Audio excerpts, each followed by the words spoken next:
Bienvenidos al Archivo Histórico Provincial. Para explicar un poco lo que hacemos, bueno, las partes del archivo, hay que tener en cuenta que el archivo se divide, digamos, en tres partes fundamentales. La parte de acceso al público, que es en parte la sala de usuarios y donde hemos estado, que es la sala de exposiciones.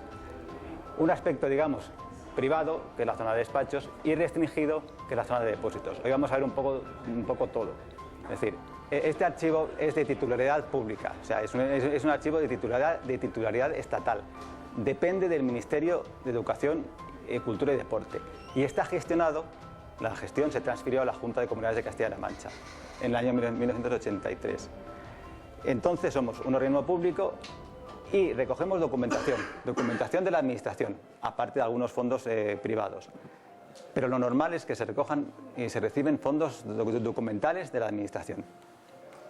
Estos fondos documentales de la Administración son o bien de la Administración central o de la autonómica, o de fondos también de la Administración de Justicia y de la fe pública, de los notarios. De hecho, los archivos históricos provinciales se crean el 12 de noviembre de 1931 para recoger documentación notarial, la documentación histórica de los notarios. Luego ya, con el tiempo y con las normas, nos han dado más competencias, nos han dado más cometidos y ya recogemos documentación básicamente de la Administración. Muchas veces el uso que se hace del archivo es de un usuario, una persona que necesita, pues, justificar un derecho, una propiedad, etcétera, y viene al archivo a investigar, aunque no tenga ningún interés histórico, simplemente porque hay documentación administrativa actual que justifica sus derechos, que justifica, digamos, la actividad de la Administración y de las personas. Entonces, pues viene a reivindicar un derecho. Por ejemplo, hasta mayo hemos tenido más de 5.000 consultas, básicamente de Hacienda. O sea, luego ya también vienen historiadores. Pero es verdad que hace falta difundirlo más y que se conozca más y que se use más.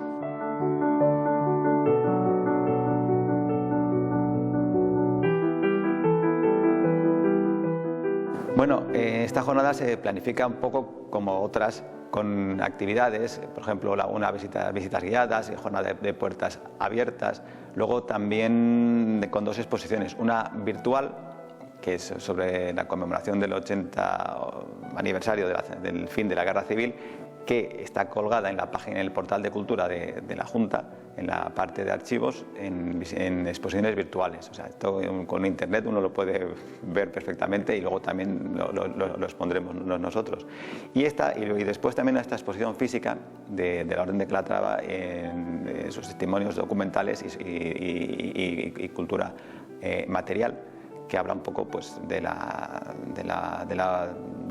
Orden de Calatrava, de sus testimonios documentales, de su actividad, que fue muy importante desde la Edad Media principalmente y luego menos en la Edad Moderna y contemporánea. Aquí,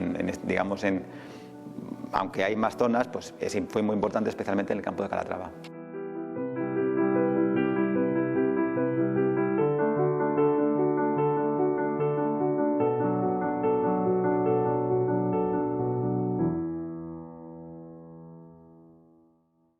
Bueno, pues esta exposición sobre la Orden de Calatrava y sus documentos y la cultura material tiene como objetivo, en principio, pues difundir el patrimonio documental que conserva el archivo, en este caso de una institución, la Orden de Calatrava, que fue muy importante, sobre todo en la Edad Media, en esta zona, en la zona sobre todo del campo de Calatrava, aunque también, como veréis a lo largo de la exposición, tuvo importancia también en otras zonas de España, por ejemplo, y de Castilla-La Mancha, por ejemplo, en Toledo, Guadalajara, Aragón, Andalucía. Ya veréis algunos documentos que se refieren a estas zonas. Es una orden, pues, una institución que tuvo básicamente su importancia para la repoblación de esta zona, para cuestiones sociales, religiosas, por supuesto, porque tenía las dos vertientes, la vertiente religiosa y la vertiente militar de defensa del cristianismo.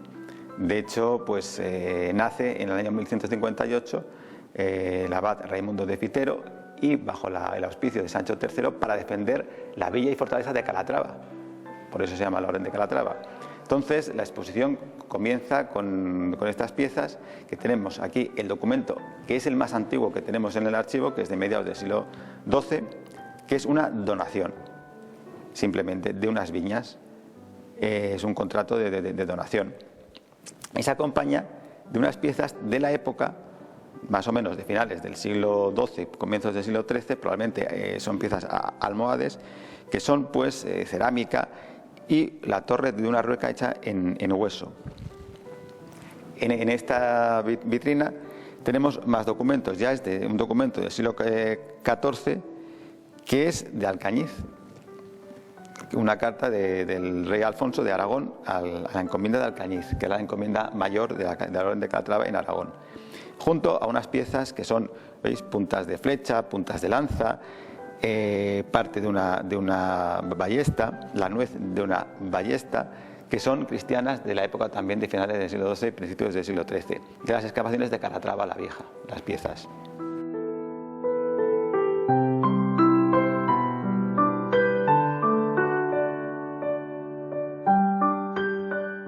En esta vitrina, por ejemplo, tenemos unas piezas de cerámica, una taifor, tenemos también apliques y hebillas con escudos heráldicos cristianos, entre ellos el de Calatrava.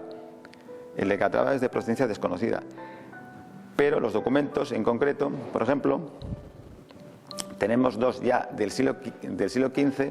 Uno es de Juan II de Navarra, que luego también sería rey de Aragón, y es digamos, le comenta a un maestre de la Orden de Calatrava, Luis de Guzmán, que no puede devolverle unas encomiendas porque ya las tiene un hermano que era un noble muy importante del siglo XV. Y aquí tenemos una carta al maestre de Calatrava diciéndole que le pertenecen a la Orden de Calatrava unas aceñas, unos molinos de agua en la encomienda de Zorita de los Canes en Guadalajara.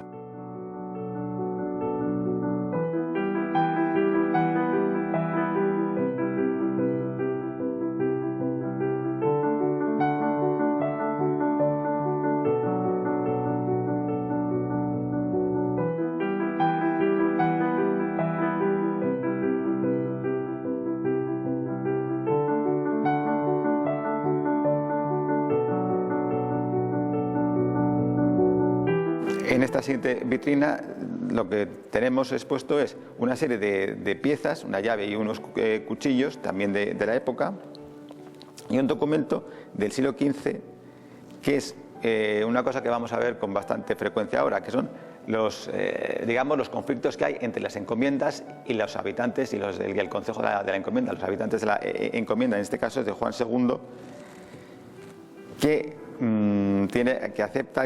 obliga a una encomienda a aceptar el nombramiento de justicias, o sea, de gente que hace la justicia, de los funcionarios que hacían la justicia.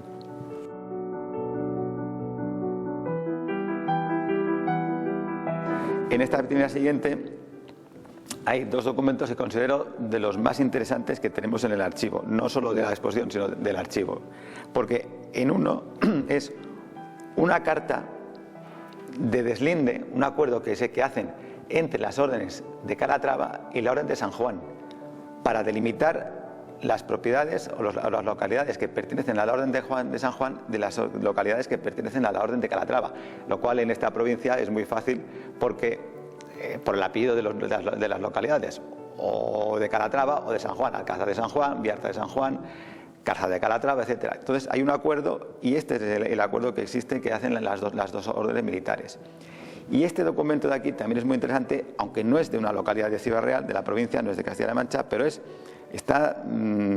una provisión, un mandato, una carta de la reina Isabel la Católica, por la que se ordena a unos nobles que restituyan la encomienda de Fuenteovejuna bajo el dominio, bajo el señorío de la Orden de Calatrava, porque en la villa de Fuenteovejuna los habitantes habían asesinado al comendador, que es lo que narra este documento de una manera muy cruel, y ahora lo que piden los miembros de la Orden de Calatrava demandan justicia a la reina Isabel la Católica, y la reina Isabel la Católica ordena que la villa de Fuentevejuna vuelva bajo el señorío de la Orden de Calatrava. Este hecho es el que narra Lope de Vega en su obra. Por eso es un documento muy interesante. Es de 1481. Pues en esta vitrina tenemos los documentos. Son otro tipo de documento muy interesante, son los privilegios, los privilegios que los maestres concedían al convento de Calatrava, a la Orden de Calatrava, de dehesas, de tierras, etcétera. Y en este tenemos también otro tipo de asuntos que eran muy frecuentes, que eran los conflictos entre los villanos, los miembros de los habitantes de la villa y el comendador. Entonces aquí hay un acuerdo entre el comendador de Daimiel y el concejo y la villa de Daimiel para evitar problemas. Esto ya es del siglo XV y XVI. Aquí hay un cambio importante. A partir de 1486, los reyes católicos se erigen en los gobernadores de las órdenes, o sea, administran la orden. Ya no hay en los maestres, digamos, ya son los reyes los que mandan en las órdenes. Y eso ya se produce en este cambio. Estas piezas de yesería y de cerámica y azulejos ya son del convento de Calatrava la Nueva, que es del siglo XV y XVI. O sea, a partir de ahora son los reyes los que mandan las órdenes, ya no son los maestres. Primero los reyes católicos y luego ya Carlos I obtiene del Papa el privilegio de ser el administrador perpetuo de las órdenes militares y se crea el Consejo de Órdenes Militares para la gobernanza de las tres, de todas las órdenes, la de San Juan, la de Montesa, la de Calatrava, etcétera.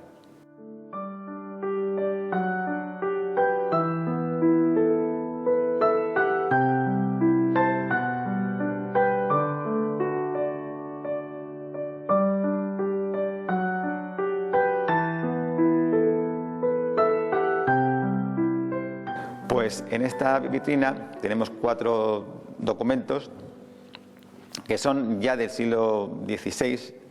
Son privilegios que otorgan los reyes, Carlos I o Felipe II, a la Orden de Calatrava.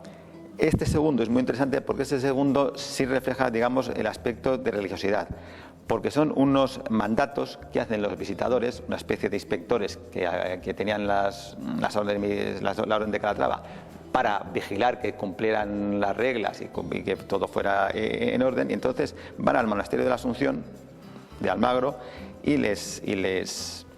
como la vida de las monjas no debía ser todo lo edificante que era, esto es antes del Concilio de Trento, pues a mediados del siglo XVI, en 1540 y tantos, les establecen una serie de condiciones, de mandatos para que cumplan, para que hagan una vida religiosa ordenada.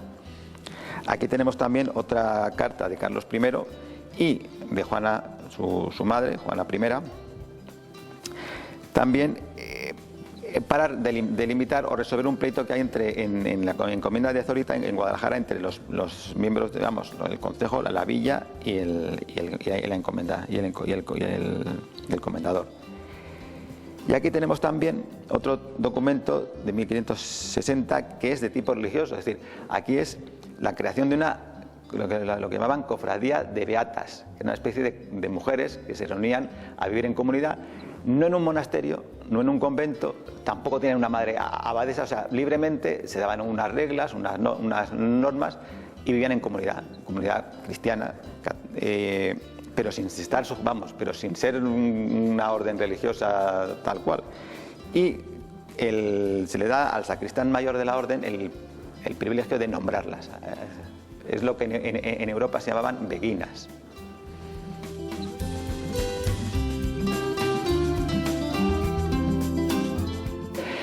Esta es una carta de privilegio y confirmación. O sea, confirman un privilegio a la Orden de Calatrava, que el privilegio probablemente lo dio Carlos I y lo confirma Felipe II, que es lo que conservamos nosotros.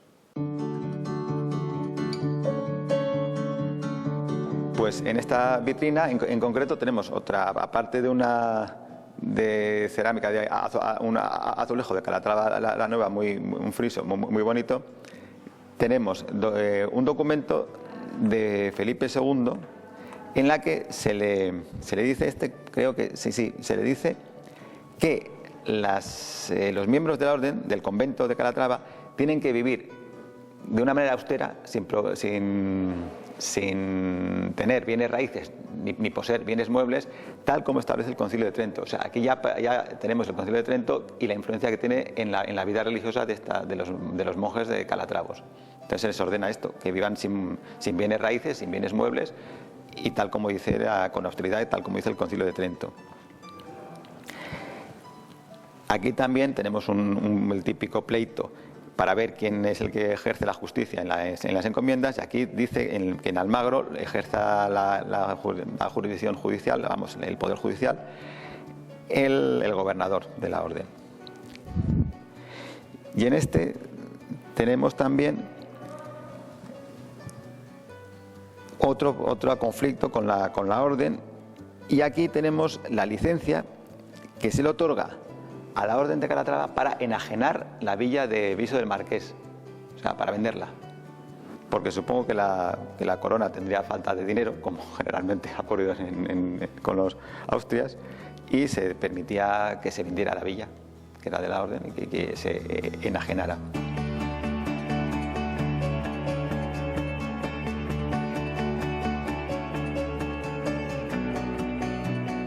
Pues esta última vitrina es un expediente de venta de bienes de venta de bienes nacionales, en la que se vende una parte de una finca que pertenecía a la orden militar. Cuando las órdenes militares su documentación y sus bienes son incautados por el Estado para venderlos por los procesos desamortizadores, pues refleja un poco ya el fin de la orden como institución importante para la historia.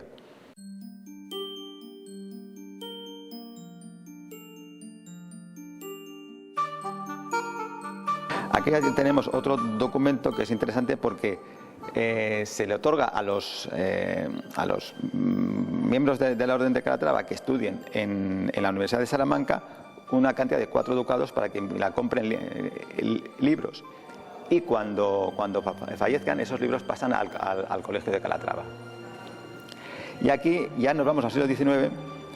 Esto es una instrucción para crear un cuerpo, digamos, entre los nobles de la Cruzada de Calatrava. Es para luchar contra los franceses, contra Napoleón. E intentan reivindicar el espíritu de la Orden de Calatrava, o sea, el espíritu de lucha contra el invasor. En aquel momento era el infiel, ahora contra el francés. Y es de 1808, más o menos. Y aquí una imagen del Palacio Maestral, que era donde pues la sede de la orden en Almagro.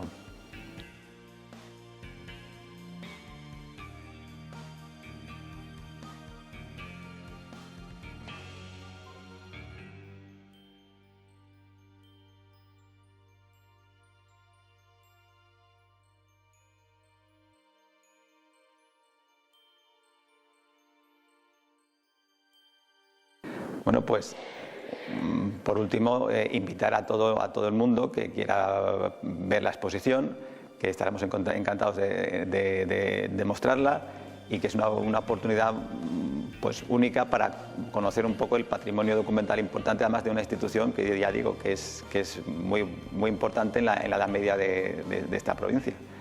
Y estamos pues hasta el día 28 de junio.